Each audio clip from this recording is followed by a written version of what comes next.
Como foi aí a primeira semana de vocês, a semana de atividades? Deu tudo certinho? Hoje nós vamos para a segunda semana do PET Volume 1 do ano de 2021 de História do sexto ano, tá bom? E a gente vai fazer uma breve recapitulação aqui. Vamos lá. Então, vamos lá. O tema de vocês é cidadania e o respeito às diferenças sociais, culturais e aos direitos humanos. Aqui no meio, nós temos aqui a diversidade cultural. E as setinhas indicam o que é diversidade cultural, né, e o contexto da diversidade cultural. Mas o que é diversidade cultural? São vários aspectos que representam particularmente as diferentes culturas, como a linguagem, as tradições, a culinária, a religião, os costumes, o modelo de organização familiar e a política. E o contexto? A diversidade cultural engloba um conjunto de culturas que existem no mundo. E através da globalização, essas culturas foram se aproximando, as pessoas foram conhecendo mais as culturas dos outros povos. E essa globalização contribuiu, gente, para múltiplos olhares, né, em torno da cultura, acerca da cultura. E no Brasil, como que é isso? Como que é essa diversidade cultural no Brasil? Nós temos muitas heranças aqui no Brasil e uma diversidade muito grande de cultura. Aqui nesse trechinho aqui, por exemplo, vai falar sobre as principais festas populares. Por exemplo, região norte, a festa do Círio de Nazaré, a região Nordeste, a festa do Bumba Meu Boi, a região Centro-Oeste, da Cavalhada, a região Sudeste, a festa do Congado. Então, aqui mostrou para vocês a diversidade cultural no Brasil sobre as festas populares, mas nós temos formas diferentes de conversar. Nós, mineiros, a gente embola um pouco as palavras porque fala muito rápido. Exemplo, litro de leite, é li de leite para nós. Lá no sul tem um outro sotaque, lá em São Paulo tem um outro sotaque. Várias coisas remetem aí à diversidade cultural no Brasil. Então, nós temos também a diversidade cultural nas religiões, né? E o que nós temos que fazer com isso? É respeitar, conhecer e respeitar essas diversidades culturais. Então, vamos aqui. Como associar a noção de cidadania com os princípios de respeito à diversidade, a pluralidade e os direitos humanos? Olha bem, nós temos aqui a palavra cidadania. Para a gente exercer a nossa cidadania, nós temos direitos e deveres numa sociedade. Nós temos as coisas que nós devemos fazer e os direitos que nós temos de receber. Dentro desses direitos e deveres, nós temos aqui o respeito. Você tem o direito de receber o respeito e de dar esse respeito. Esse respeito aqui, neste caso, está se referindo ao quê? À pluralidade cultural. Né? Vamos respeitar, aprender a respeitar a cultura, a religião, o partido político, os times de futebol, enfim. Principalmente para a gente viver em uma sociedade justa, né? Não achar que a minha cultura, o meu jeito de viver é melhor do que determinada raça, enfim. Isso aí é de extrema importância para um convívio bom em sociedade, né? Que aqui embaixo ainda até falando assim, ó, a cidadania. A cidadania vem de volta para o respeito. Então, para você exercer a sua cidadania, você tem que ter mais respeito.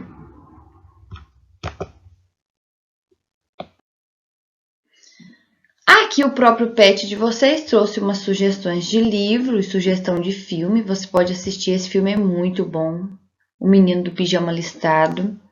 Ele mostra muito bem essa questão aí das culturas, né? De como um povo pode subjugar o outro. No caso, esse filme ele passou aí no período da Segunda Guerra Mundial, onde os judeus eram oprimidos, levados a campos de concentração, diminuídos, né? E taxados como uma raça inferior inclusive na visão não só do Hitler, mas de muitos alemães, e que eles tinham o direito de fazer o que faziam com os judeus.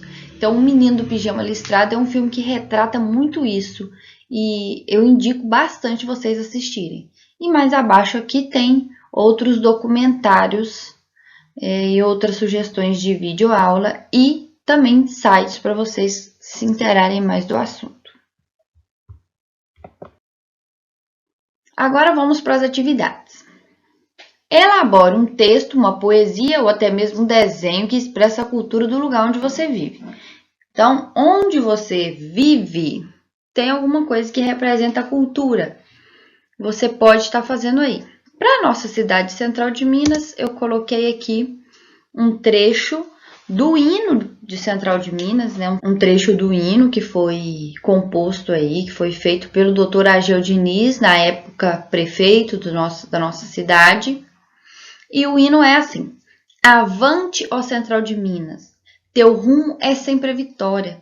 Avante, ó Central de Minas, teu lema é sempre vencer. Tu moras, ó Central de Minas, na saudade de quem te conheceu. Tu vives, ó Central de Minas, no coração de cada filho teu. E eu acho ele muito lindo. Este hino aqui de Central de Minas, ele reflete exatamente o sentimento do cidadão centralense. Você pode expressar aí alguma coisa que tem a ver com a cultura do lugar onde você vive da maneira que você quiser. Então, quem gosta de desenhar, faça um desenho. Quem gosta de escrever, escreva uma poesia e completa essa atividade aí. 2. Apresente um caso concreto ocorrido em seu bairro, em sua cidade, ou que sejam em seu conhecimento, que identifique a ocorrência de preconceito, discriminação contra a população negra ou indígena. Em seguida, apresente uma proposta de solução para esse problema. Aqui eu coloquei para vocês duas frases aqui, dois trechos que refere-se ao seguinte: frases muito comuns entre preconceituosos quando se referem a índios e quando se referem a negros. Quando se refere a índios, o povo costuma dizer assim, ó, índio é tudo preguiçoso. Aí tem outros também que vai fazer alguma coisa, algum passeio e não quer fazer e fala assim, nossa, você me trouxe aqui para esse programa de índio, né? Que tipo, se refere a alguma coisa assim, desagradável, que eu não queria fazer, que é um passeio chato, dificultoso, no meio do mato, enfim. Quando se fala essa frase, programa de índio, tá havendo uma discriminação contra os indígenas. Negros. Você já deve ter ouvido falar serviço de preto ou preto não é confiável, né? Muitas vezes eu já ouvi essa frase, inclusive, serviço de preto. Ah, para de fazer esse serviço de preto. Ou seja, você não está fazendo direito, você está discriminando. Essa frase é muito discriminatória. Você está discriminando e desvalorizando o serviço da pessoa. Então, é muito preconceituosa. Se você já tiver ouvido alguma coisa assim, você pode utilizar essas frases. Se não, você vai colocar as que você já ouviu. E qual que é a solução para esse tipo de coisa? Para que acabe essas coisas no Brasil ou no mundo, enfim, para que termine logo, que acabe com essas ações preconceituosas. A solução, a gente sempre opta pela conscientização.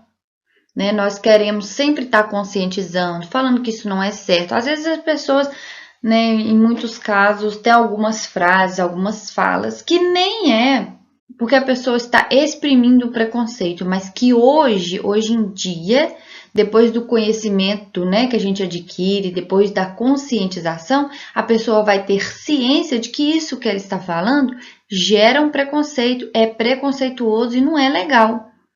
A exemplo dos criados mudo, que eles falam, né? Que é aquela estantezinha pequena que fica ao lado da cama. Criado mudo foi uma expressão que criaram para essa estantezinha que se refere ao escravo da época do período colonial, que ele tinha que ser criado bom, tinha que ser um criado mudo, ele não devia falar nada, ele só devia estar ali para servir, entendeu? Então, muitas pessoas não sabem que criado mudo gera, assim, um preconceito. É uma frase que não soa bem aos ouvidos da população negra, que já sofreu com N preconceitos, né?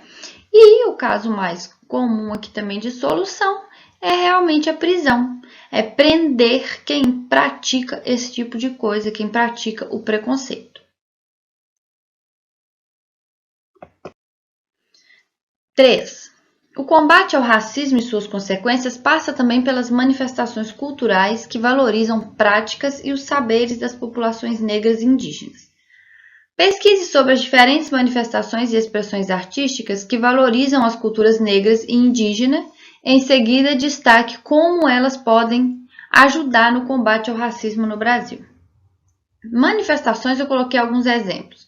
Nós temos manifestações na música, na religião, na dança, na capoeira, no samba, na questão dos indígenas aí na pintura corporal, nos alimentos de ambos, né, que é de origem indígena ou de origem africana. Nós temos também palavras que nós usamos aí, principalmente de origem indígena no nosso dia a dia, né? E no combate ao racismo, é importante lembrar o quanto essas práticas tornam um Brasil diverso e belo, né? O nosso país é um país diversificado e belíssimo, e todas essas coisas contribuem para que o nosso país continue assim, sendo maravilhoso e atendendo aí a todas as culturas. Então é isso, minha gente. Se foi útil, curte, se inscreva neste canal para você me ajudar também, tá? Espero você no próximo vídeo da próxima semana. Beijos!